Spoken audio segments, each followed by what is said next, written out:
ॐ पूर्णमदः पूर्णमिदं पूर्णात् पूर्णमुदच्यते पूर्णस्य पूर्णमादाय पूर्णमेवावशिष्यते। ॐ शान्ति शान्ति शान्तिः। पतित पावनी कलुष भंगिनी मांगाकतर्पसंमथित विद्यालोक न्यास हरिद्वार से आप नित्य स्वाध्याय सत्संग श्रवण करते रहते हैं। आज गीता के दूसरे अध्याय का 39वां श्लोक। ऐसा ते बेता सांख्ये बुद्धिर्योगेति मां शृणु बुद्ध्या युक्तो यया पार्थ कर्मबन्धं प्रहास्यसि। ऐसा ते वेता सांख्य। भगवान करे अर्जुन को यह जो बुद्धि है, ज्ञान, सांख्य विषय में सत्य आत्मा के बारे में हमने बताया। इमाम योगे सुनो, अब निष्काम कर्मयोग के विषय में तुम सुनो। या बुद्धिया, जिस साधन के द्वारा तुम कर्म बंध, कर्म जो बंधन होता है उससे तुम प्रहास जी, कर्म बंधन को तोड़ दोगे, नष्ट कर दोगे, पाप को प्राप्त नहीं करोगे। जो कर्मों से पाप पुण्य का ही तो बंधन है। पुण्य कर्म हुआ तो पुण्य लोकों की प्राप्ति, और पापीय कर्मों से पापीय लोकों की प्राप्ति, यही बंधन है। तो जिस साधन के द्वारा तुम कर्म बंधन को नहीं प्राप्त करोगे वही साधन बता रहा हूँ, ये तात्पर्य है। या बुद्धिया, जिस साधन के द्वारा, जिस योग के द्वारा युक्त होकर कर्म बंधन प्रासी, कर्म बंधन को तुम नष्ट कर दोगे, वह मैं तुम्हें बताऊंगा। भगवान कह रहे। इसके पहले परम सत्य आत्मा विषय बताया था, लिखा था ऐसा ते वेता सांख्ये, ज्ञान योग, सांख्य योग।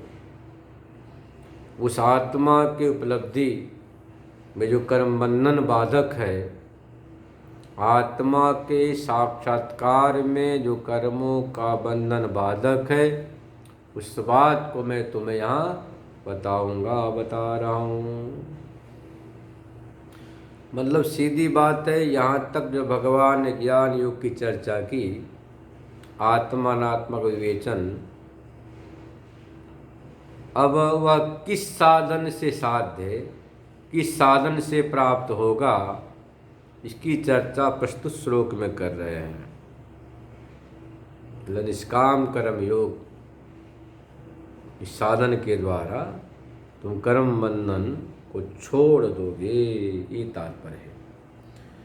आप वह जो कथा सुन रहे थे, बीच में कल अधूरी रह गई, कि यमराज ने कहा कि वह जो प्रसंग था कि महर्षि अग्निहोत्र कर रहे थे, जैसे वहाँ चले कुटिया की तरफ, तो एक कीड़ा उनके पैरों तले मर गया।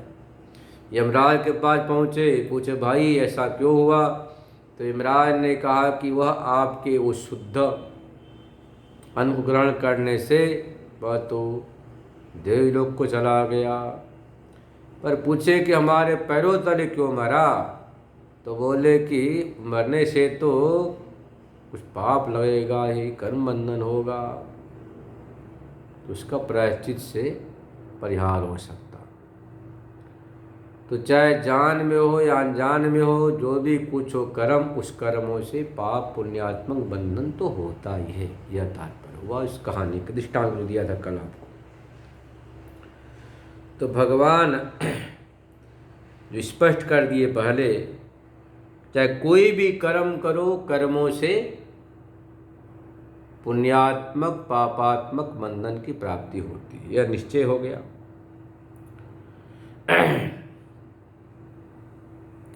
यह आपने श्रवण किया है वाल्मीकि की कथा कि वाल्मीकि जी, जिनका नाम पहले बाल्या डाकू था, जंगल में लूटपाट करते रहते थे। उधर से नारद जी निकले, उन्हें पकड़ लिया। नारद जी ने कहा, भाई क्यों मुझे पकड़ते हो? बाल्या ने कहा कि देखो महाराज, ये तुमरू, वाद्य, सुंदर पीताम्बरी, ये सब छोड़ दो, रख दो यही। बोले क्यों? तो देवदत्त नाम की बीड़ा है, यह तो हमारा साधन नहीं छोड़ सकते, इससे भगवान की हम भक्ति करते हैं। बाल्या ने कहा, महाराज हमारा एक काम है। बोला आखिर करते क्यों हो? उसने कहा आजीविका चलाने के लिए। नारद जी ने पूछा, इतना जो तुम घृणित काम कर रहे हो, लूटपाट, हत्या, इस पाप के फल की भागीदारी क्या तुम्हारा कुटुंब बनेगा? बोले क्यों नहीं बनेगा? ठीक है, जाओ पूछ कराओ।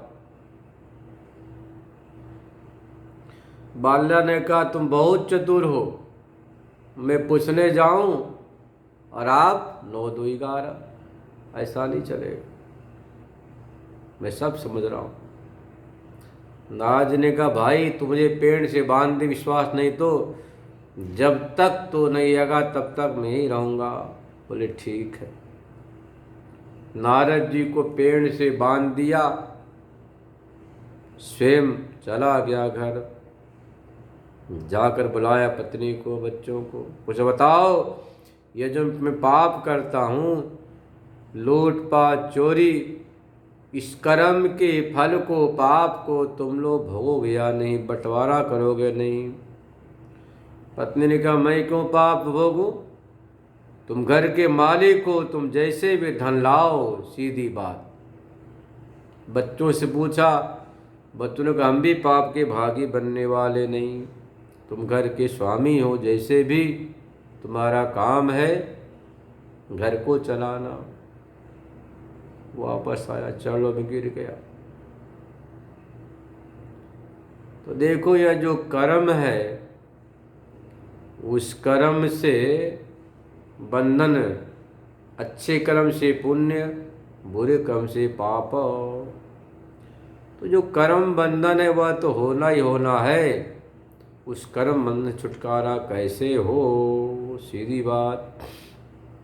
तब भगवान यह बताया कि 39वें श्लोक में, ऐसा ते वेता सांख्ये, मतलब इन सब बातों को सोच कर अर्जुन कि मैं युद्ध करूँगा इस कर्म से, ठीक है, युधिष्ठिर महाराज को साम्राज्य हासिल होगा, द्रौपदी की बेड़ियाँ बन जाए जो खोली है बाल के चूड़े है ना, बेड़ी बन जाएगी द्रौपदी की जो बाल खोल रखी, माता प्रसन्न होगी, बंधु बांधव बड़े खुश होंगे, वाहवाही करेंगे।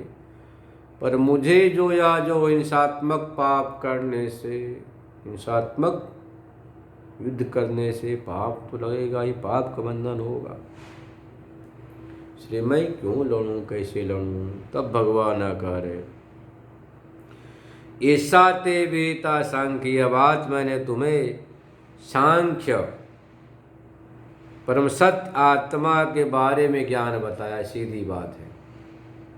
बुद्धिर्योगे तिमा सुनो, अब इसी ज्ञान के उपाय का, इसी ज्ञान के प्राप्ति का उपाय के बारे में श्रवण करो, जिसके द्वारा कर्म बंधन प्राजी, कर्मों के बंधन को तुम त्याग दोगे। इतनी बड़ी महिमा है कि कर्म बंधन से कैसे छुटकारा हो। नेहाभिक्रम नाशोस्ति प्रत्यवायो न विद्यते, स्वल्पमप्यस्य धर्मस्य त्रायते महतो भयात्। नेहाभिक्रम, ई मतलब इस परमार्थ मार्ग में, अध्यात्म मार्ग में अभिक्रम बोलते हैं कर्मों के प्रारंभ को। अभिता क्रम अभिक्रम, क्रमु पाद विक्षेपे धातु से अभिक्रम बनता है। अभितक क्रम अभिक्रमण, यह जो आप जो कर्म करते हैं, देखो शारीरिक क्रम को अभिक्रम बोलते हैं, बौद्धिक क्रम को चिंतन। जब शरीर से कर्म कर तो आँख से देखते हैं, कान से सुनते हैं, पैर चलते हाथ से करते हैं, इसलिए विक्रम कहलाता है। जो भी प्रारंभ कर्म करते हैं परमार्थ मार्ग में, उसका नाश नहीं होता है। इसे व्यवहार में आपने खेती किया, इतना परिश्रम किया और अंत में खेती आपकी शिथिल हो जाती, नष्ट हो जाती है। यहाँ पर ऐसा नहीं होता। वर्षा हुई या वर्षा बिल्कुल नहीं हुई, अति वृष्टि हो गई तो खेती चौपट समाप्त। इतना परिश्रम किया सब बेकार। ऐसे आप व्यवहारिक जगत में खूब पढ़ाई करते हैं, 25 साल पढ़ाई में बिताया, पैसा लुटाया, समय बर्बाद किया, परीक्षा पास किया, अंत में दर दर भटकते नौकरी के लिए, नौकरी नहीं मिलती। इस प्रकार से आध्यात्मिक पारमार्थिक मार्ग में किया गया सत्कर्म का नाश नहीं होता है।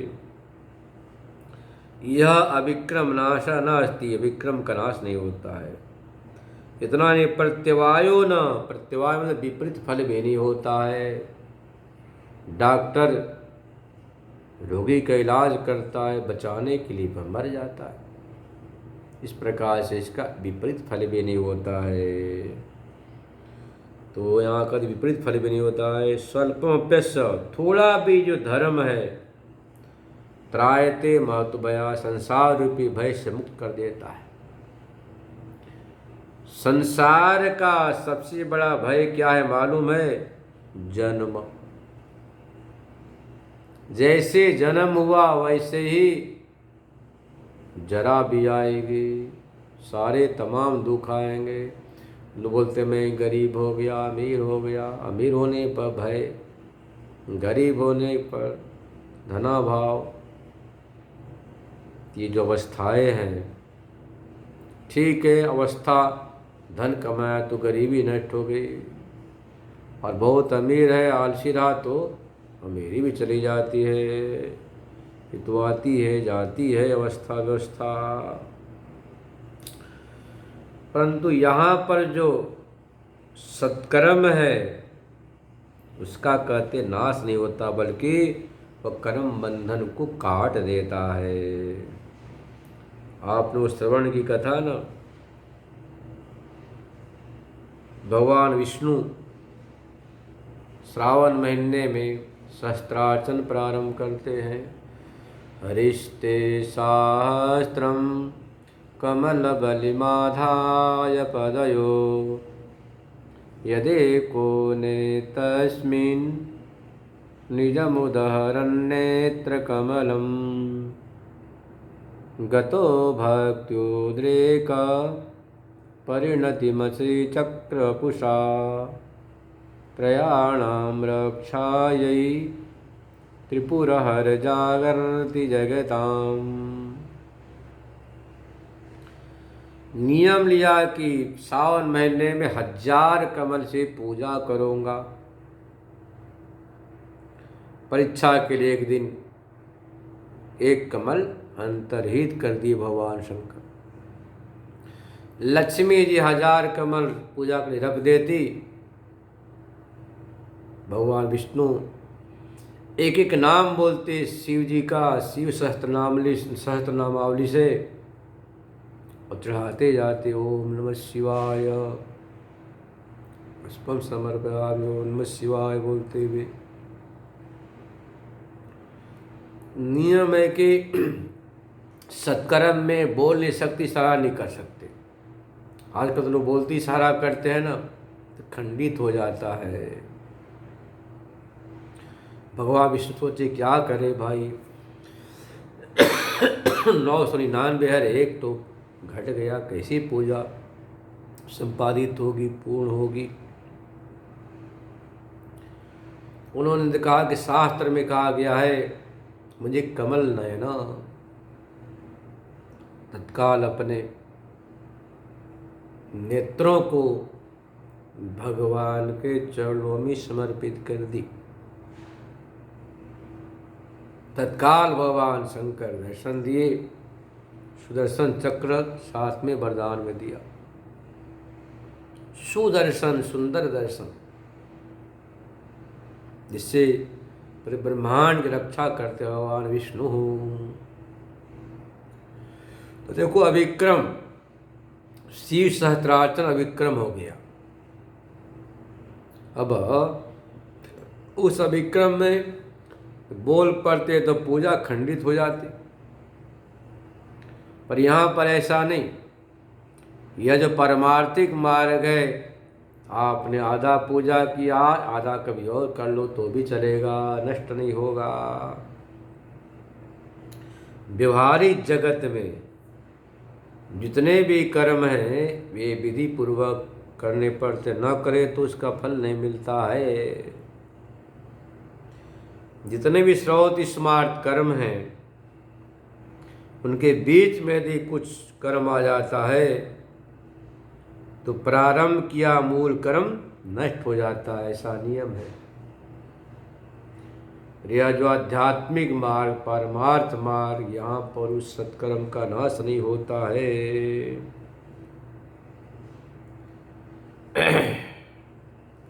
जैसे मान लो श्रवण किया आपने, 999 नाम से फूल चढ़ाया और एक दिन ही चढ़ाते तो खंडित हो जाता। इस प्रकार से यहाँ पर परमार्थ मोक्ष मार्ग में यह बात नहीं है। आप आज चढ़ाओ 999, कल एक चढ़ा दो, परसों चढ़ा दो या वर्षों बाद चढ़ा दो, कोई फर्क नहीं पड़ना है। उसके आगे से ही वह काम चलेगी। जैसे व्यवहार में होता है, कोई आग बीमारी हो गई, जुकाम खांसी हो गया, दवाई दे दी गई, बता दिया दही नहीं खाना, खट्टा नहीं खाना, मट्ठा नहीं पीना, चावल नहीं खाना, केला नहीं खाना। आपने खा ली तो हम क्या बोलते हैं, जाओ और तुम्हारा रोग बढ़ गया।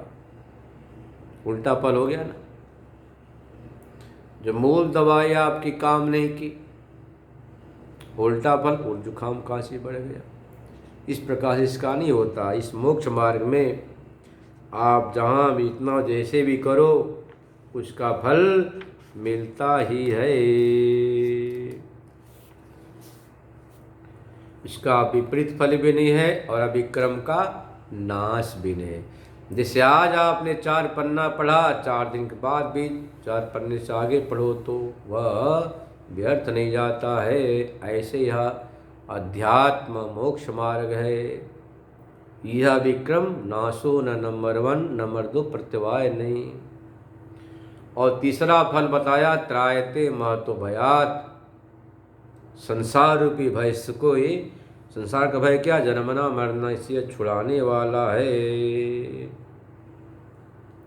इससे सारे कर्म बंधन मिट जाते हैं। जैसे चाहे कितना भी ईंधन हो, कैसा भी ईंधन हो, कांटा का हो, कोयला हो, कचरा हो,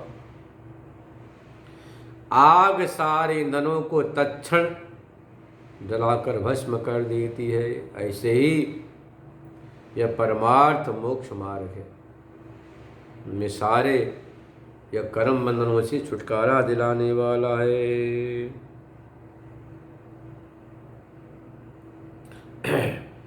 व्यवसायात्मिका बुद्धि रेकेह कुरुनंदना, बहुशाखायनन्ताश्च बुद्धियो व्यवसायिना।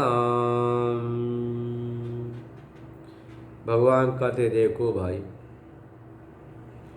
यह जो आत्म विषयनी बुद्धि है वह तो एक ही है, वह निश्चयात्मिका आत्मा एक है।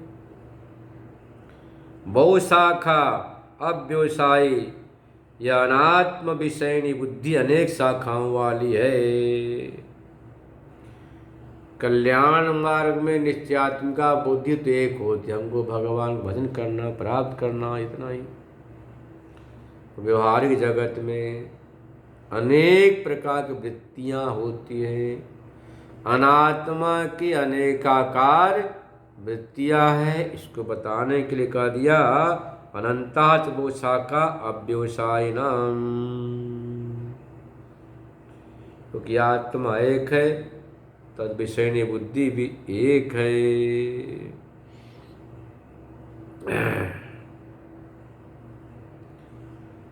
कई बार लोग संशय करते हैं कि आज एक निश्चय कर लिया, फिर कल 3 दिन के बाद दूसरा कर दिया, फिर 10 दिन के बाद तीसरा, फिर चौथा, ऐसा निश्चय बदलते रहते, वो अव्यवसायी है। और अनिश्चयात्मिका जो बुद्धि है, कार्य साधिका नहीं होती है। इससे आपने सुना होगा ना, 1-2 साल किसी और देवता की खूब उपासना किया, फल नहीं मिला तो छोड़ दिया, हनुमान जी की पूजा में लग गए। उनसे बात नहीं बनी तो काली जी को पकड़ ली, काली से बात नहीं बनी तो किसी और को पकड़ ली। तो कहते वो साधक जो है ना बड़ा दुखी हो गया, अब काली को, हनुमान को, सबको ऊपर रख दिया। तीसरे देवता को लाया, हालांकि सबसे बढ़िया तो हमारे गणपति बप्पा, उनकी पूजा करने लगा। धूप दिखाए, दीप दिखाए, धुआं ऊपर जाए। कहो बहुत चालाक है, एक कलकत्ते की काली धूप चुरा रही, धुआं ऊपर। रुई लेके नाक में रुई लेकर काली के नाक में, जैसे ही पर रुई ठोसा आँख, कान में, नाक में, ठहाका मार काली प्रकट हो गई।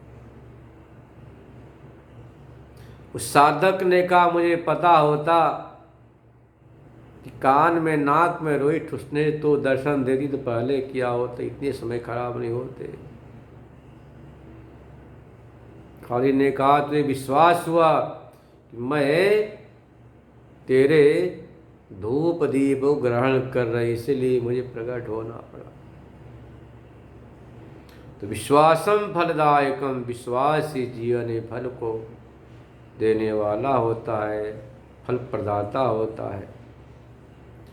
जीवन में विश्वास नहीं तो कुछ भी नहीं। यहाँ पर भी विश्वास निश्चय एक करना चाहिए कि चाहे हमें कुछ भी हो, सत्कर्म करना ही करना है, तो सफलता मिल जाती है।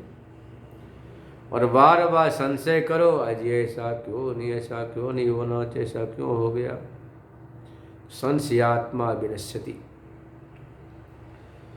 आत्मलोक चित्त, जिसका चित्त संशयापन्न है, संशयापन्न चित्त वाला अपने कार्य के सिद्धि को, सफलता को प्राप्त नहीं करता है। यह भगवान यहाँ पर बता दिया। इसीलिए चाहे कोई भी कार्य करो, चाहे व्यवहारिक हो, चाहे आध्यात्मिक हो, पक्का निश्चय होना चाहिए।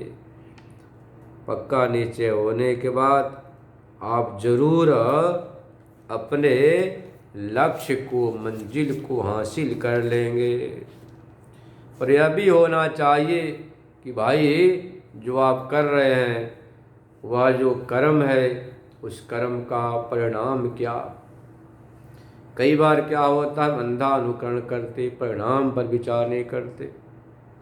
या परिणाम पर विचार करें तो अपने आप विवेक जग जाएगा कि जो भी संसार का आप कार्य करते हैं, ये सारे जो कार्य हैं, इनका जो फल है वह अनित्य है, परिवर्तनशील है, विनाशी है। जब आप ऐसा विचार करते हैं तो अपने आप आपका मन शांत, नित्य आत्मा की खोज में लग जाता है। और यदि आप अनित्य संसार में उलझे रहते हैं, बस मात्र खाना कमाना और खाना, व्यवहारिक बातों को सोचते रहते हैं, कोई बात नहीं बनती है।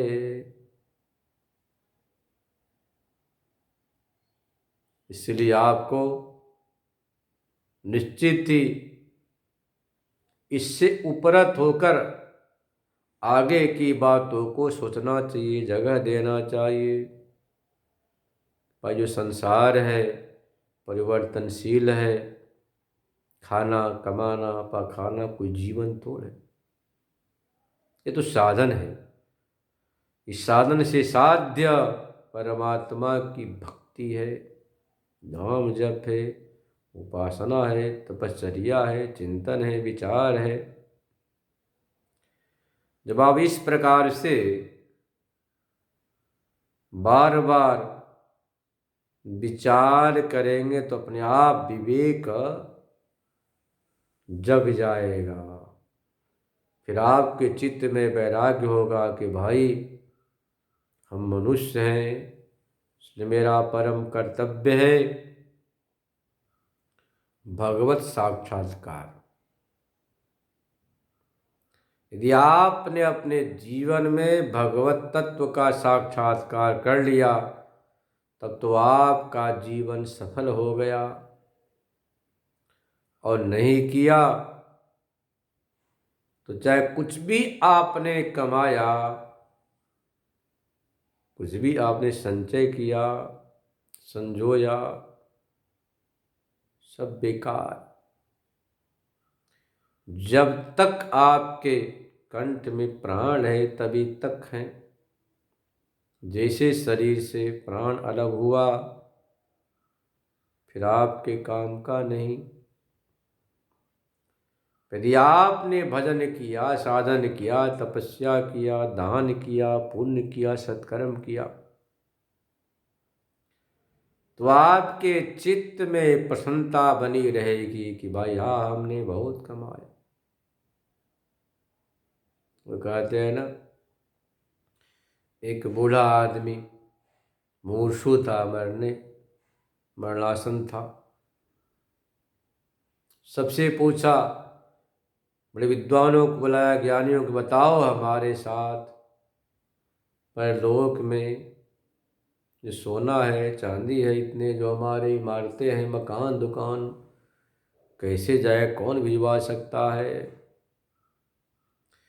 तो इतनी मजदूरी लगे, मैं मजदूरी देने को तैयार, पर मैं जहाँ भी जाऊँ, वैकुंठ जाऊँ, साकेत जाऊँ, गोलोक जाऊँ, कैलाश लोक जाऊँ, सत्य लोक जाऊँ, ब्रह्म लोक जाऊँ, स्वर्ग लोक जाऊँ, किसी भी लोक में जाऊँ, हमारे साथ कम से कम एक सुंदर एक कमरा आ जाए, हमारा बिस्तर आ जाए, एक कुर्सी जानी चाहिए, सोने की थाली, सोने का गिलास, हीरे का चम्मच साथ जाए। इसकी कोई व्यवस्था है तो बताएं। सारे विद्वानों ने कहा कि महाराज आपके साथ जाएगा, पर एक उपाय है। बड़ा खुश हुआ सुनकर कि जाएगा, बोले हाँ बिल्कुल जाएगा। अच्छा,